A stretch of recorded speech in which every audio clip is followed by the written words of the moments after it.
Assalamualaikum warahmatullahi wabarakatuh. Alhamdulillah kita bertemu kembali pada mata kuliah metode penelitian pendidikan bahasa Arab. Kami dari kelompok 8, saya sendiri yaitu Hesti Afriatul Islahiyah bersama dua teman saya yaitu Siti Jamilah dan Wahidah Nurul Hasanah. Kelompok kami akan memaparkan tentang kesimpulan, implikasi, dan saran. Bagian pertama yaitu kesimpulan. Kesimpulan bukan diambil dari sebuah karangan, akan tetapi diambil dari sebuah data dari penelitian. Kesimpulan sendiri yaitu jawaban dari rumusan masalah. Kesimpulan harus sinkron dengan hipotesis dan rumusan masalah. Dan juga kesimpulan harus sesuai dengan data dari sebuah penelitian. Kemudian yaitu langkah-langkah dalam menyusun sebuah kesimpulan. Dalam kesimpulan terdapat temuan praktis. Temuan praktis yaitu temuan berupa strategi unik yang didapatkan dari sebuah penelitian. Terus ada juga temuan konsep-konsep terbaru yang berasal dari istilah yang disampaikan oleh narasumber atau konsep-konsep yang dikembangkan oleh seorang peneliti. Kemudian di dalam kesimpulan juga ada jawaban dari rumusan masalah. Kemudian sebuah penelitian ada penelitian kualitatif dan penelitian kuantitatif. Begitupun juga pada kesimpulan, bisa dilihat pada PPT yang telah dikirim. Di situ terdapat perbedaan antara kuantitatif dengan kualitatif. Kemudian contoh dari kesimpulan sendiri bisa dilihat pada bagian terakhir ya. Terima kasih. Untuk bagian implikasi akan dijelaskan oleh teman saya yaitu Siti Jamilah.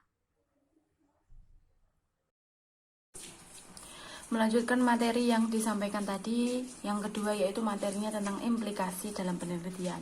Jadi implikasi adalah suatu konsekuensi atau akibat langsung dari hasil penemuan suatu penelitian ilmiah, atau dengan kata lain dampaknya. Dampak dari hasil penemuan suatu penelitian ilmiah. Terus kata implikasi itu juga memiliki persamaan kata yang bisa digunakan dalam kegiatan sehari-hari, seperti kata keterkaitan, keterlibatan, efek, ataupun akibat itu artinya sama dengan implikasi. Tetapi dalam penelitian biasanya menggunakan kata implikasi. Atau secara umum dapat dikatakan sebagai suatu konsekuensi atau akibat langsung berasal dari hasil penemuan suatu penelitian ilmiah.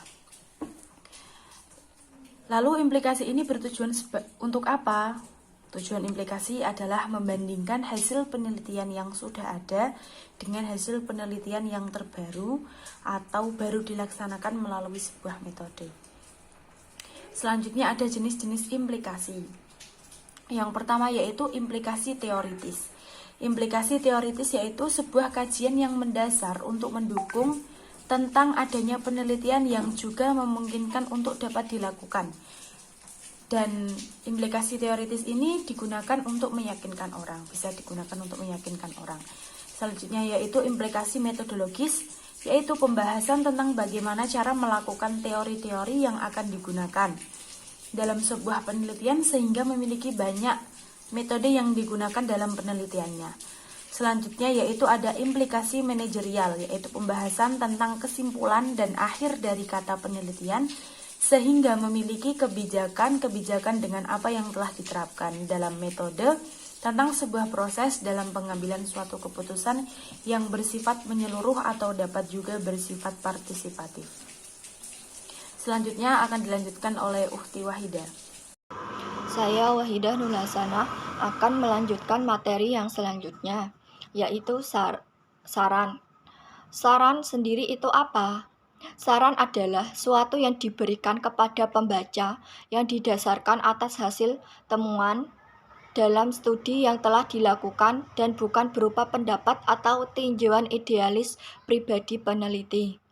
Saran berisi rekomendasi yang dirumuskan oleh penelitian, namun bukan untuk menjawab permasalahan dalam pokok penelitian, tetapi dirumuskan berdasar penelusuran yang menurut peneliti dapat bermanfaat secara praktis atau bermanfaat bagi pengembangan ilmu pengetahuan berdasar kedekatan objek. Saran yang diajukan hendaknya saran yang konstruktif, yang memiliki beberapa syarat, antara lain diuraikan secara singkat dan jelas, mempunyai sasaran objek yang jelas yang memiliki otoritas penerapan. Yang ketiga, disertai dengan tindakan operasional yang memungkinkan dapat dilakukan. Yang keempat, disertai kriteria indikator keberhasilan. Dan yang terakhir, berupa imbauan untuk melakukan penelitian sejenis yang menekankan pada pendalaman.